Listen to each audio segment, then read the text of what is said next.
Hello good morning. അപ്പോൾ നമ്മൾ രാവിലെ തന്നെ എണീറ്റ് പള്ളിയിലെല്ലാം പോകാൻ വേണ്ടിയിട്ട് റെഡി ആയിക്കൊണ്ടിരിക്കുകയാണ്. അപ്പോൾ 100 ഡ്രസ്സ് മാറ്റുന്ന സ്വഭാവം നിങ്ങൾക്ക് ഉണ്ടെന്നുണ്ടെങ്കിൽ ഞാൻ അതിലൊരാളാണ് ഗൈസ്. അങ്ങനെയാണെന്നുണ്ടെങ്കിൽ നിങ്ങൾ കമൻറ്റ് ചെയ്യുക. അതിനുശേഷം നമ്മൾ ഒരുങ്ങി പിടിച്ചിരിക്കുകയാണ്. കുറച്ച് നേരത്തെ ആയിപ്പോയി. അപ്പോൾ നമ്മൾ മുറ്റത്തൊക്കെ പോയിരുന്നു, സിറ്റ് ഔട്ടിലൊക്കെ പോയിരുന്നു. എന്നിട്ട് നമ്മൾ ഭംഗിയൊക്കെ ആസ്വദിച്ചിരുന്നപ്പോഴത്തേക്കും പോകാൻ സമയമായി എന്ന് നമ്മൾ വിചാരിച്ച് പോയി. അപ്പോൾ നമ്മൾ കാറിലേക്കൊക്കെ പോയി. പക്ഷേ പള്ളിയിൽ എത്തിയ സമയത്താണ് മനസ്സിലാക്കുന്നത് പള്ളി കഴിഞ്ഞിട്ടുണ്ടായിരുന്നില്ല. അപ്പം മൂഞ്ചിയില്ല. അപ്പോൾ നമ്മൾ പുറത്തിരുന്നു കുറച്ച് നേരം, കാറിൽ കുറച്ച് ഇരുന്നിട്ട് നമ്മൾ നേരെ ഗ്രൗട്ടിലെല്ലാം പോയിട്ട് പ്രാർത്ഥിച്ചിട്ടൊക്കെ ഉണ്ടായിരുന്നു കേട്ടോ. ഇതാണ് ഞങ്ങളുടെ പള്ളി, ലിറ്റിൽ ഫ്ലവർ ഫൊറോന ചർച്ച്, നിലമ്പൂർ. അതിന് ശേഷം നമ്മൾ നേരെ പോയിട്ട് വീട്ടിൽ വന്നു. പള്ളിയെല്ലാം കഴിഞ്ഞിട്ട് വീഡിയോസൊന്നും ഞാൻ എടുത്തിട്ടുണ്ടായിരുന്നില്ല.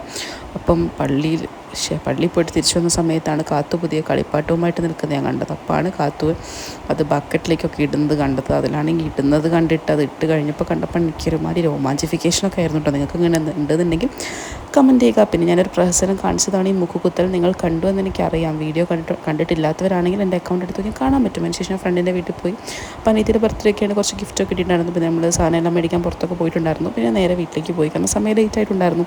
അപ്പോൾ ഞാൻ പിന്നെ ഫുഡെല്ലാം കഴിച്ചിട്ട് അങ്ങനെ പോയി കിടന്നുറങ്ങാൻ നോക്കി. അതിന് മുമ്പ് ഞാൻ കുറച്ച് പ്രഹസനമൊക്കെ കാണിച്ചു മൂക്ക് കുത്തിയതിൻ്റെ, കാരണം ഒരുപാട് നാളത്തെ ആഗ്രഹമായിരുന്നല്ലോ. അപ്പോൾ എന്താ വീഡിയോ ഇത്രയൊക്കെയുള്ളൂ. ഇഷ്ടപ്പെടുന്നുണ്ടെങ്കിൽ ലൈക്ക് ചെയ്യുക, ഷെയർ ചെയ്യുക, സബ്സ്ക്രൈബ് ചെയ്യുക.